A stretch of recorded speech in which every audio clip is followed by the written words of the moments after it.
De saint Augustin, La Cité de Dieu, livre 1er, chapitre 15. La piété de Régulus, souffrant volontairement la captivité pour tenir sa parole envers les dieux, ne le préserva pas de la mort. Les païens ont parmi leurs hommes illustres un exemple fameux de captivité volontairement subie par esprit de religion. Marcus Atelius Régulus, général romain, avait été pris par les Carthaginois. Confère Polybe 1,29 et Cicéron De Officii, livre 1, chapitre 13 et livre 3, chapitre 26.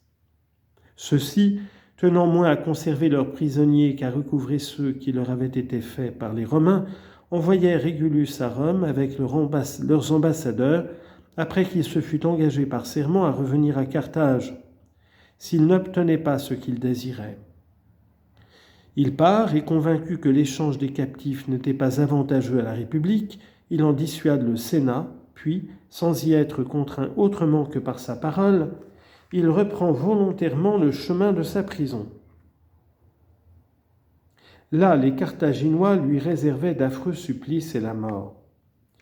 On l'enferma dans un coffre de bois garni de pointes aiguës, de sorte qu'il était obligé de se tenir debout ou s'il se penchait de souffrir des douleurs atroces.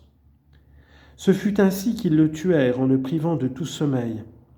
Certes, voilà une vertu admirable et qui a su se montrer plus grande que la plus grande infortune.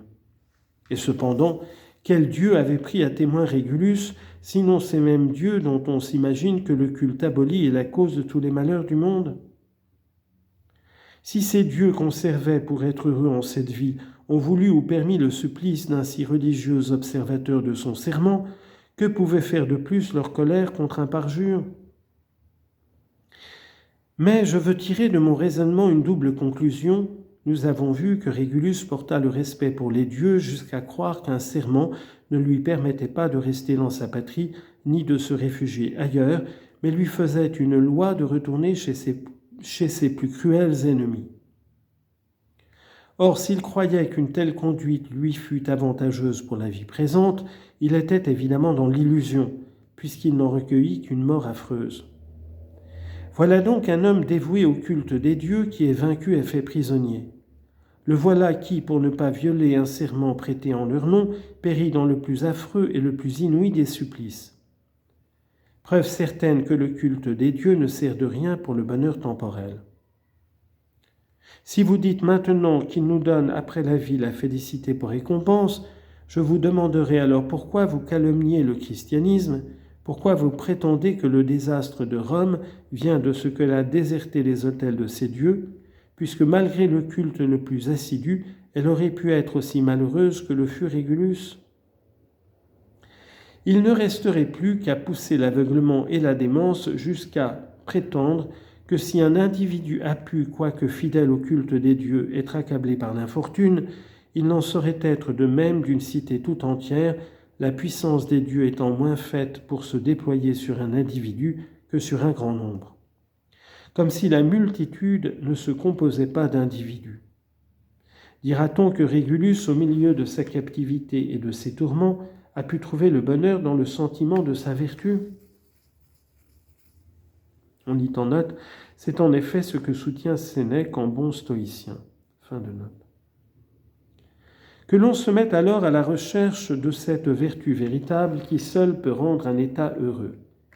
Car le bonheur d'un état et celui d'un individu viennent de la même source, un état n'étant qu'un assemblage d'individus vivant dans un certain accord. Au surplus, je ne discute pas encore la vertu de Régulus. Qu'il me suffise par l'exemple mémorable d'un homme qui aime bien mieux renoncer à la vie que d'offenser les dieux, d'avoir forcé mes adversaires de convenir que la conservation des biens corporels et de tous les avantages extérieurs de la vie n'est pas le véritable objet de la religion. Mais que peut-on attendre d'esprits aveuglés qui se glorifient d'un semblable citoyen et qui craignent d'avoir un état qui lui ressemble ?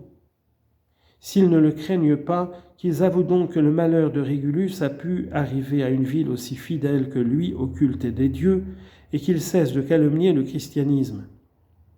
Mais puisque nous avons soulevé ces questions au sujet des chrétiens emmenés en captivité, je dirai à ces hommes qui sans pudeur et sans prudence prodiguent l'insulte à notre sainte religion, que l'exemple de Régulus vous confonde. Car si ce n'est point une chose honteuse à vos dieux qu'un de leurs plus fervents admirateurs, pour garder la foi du serment, ait dû renoncer à sa patrie terrestre, sans espoir d'en trouver une autre, et mourir lentement dans les tortures d'un supplice inouï, de quel droit viendrait-on tourner à la honte du nom chrétien la captivité de nos fidèles, qui, l'œil fixé sur la céleste patrie, se savent étrangers jusque dans leur propre foyer?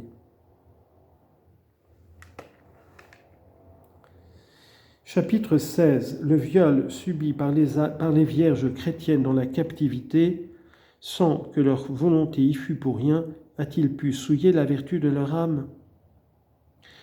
On s'imagine couvrir les chrétiens de honte quand, pour rendre plus horrible le tableau de leur captivité, on nous montre les barbares violant les femmes, les filles et même les vierges consacrées à Dieu.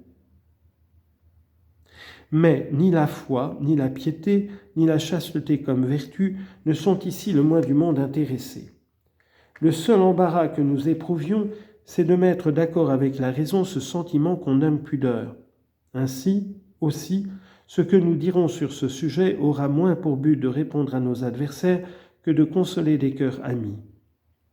Posons d'abord ce principe inébranlable, que la vertu qui fait la bonne vie a pour siège l'âme, d'où elle commande aux organes corporels, et que le corps tire sa sainteté du secours qu'il prête à une volonté sainte. Tant que cette volonté ne faiblit pas, tout ce qui arrive au corps par le fait d'une volonté étrangère, sans qu'on puisse l'éviter autrement que par un péché, tout cela n'altère en rien notre innocence. Mais, dira-t-on, outre les traitements douloureux que peut souffrir le corps, il est des violences d'une autre nature, celles que le libertinage fait accomplir.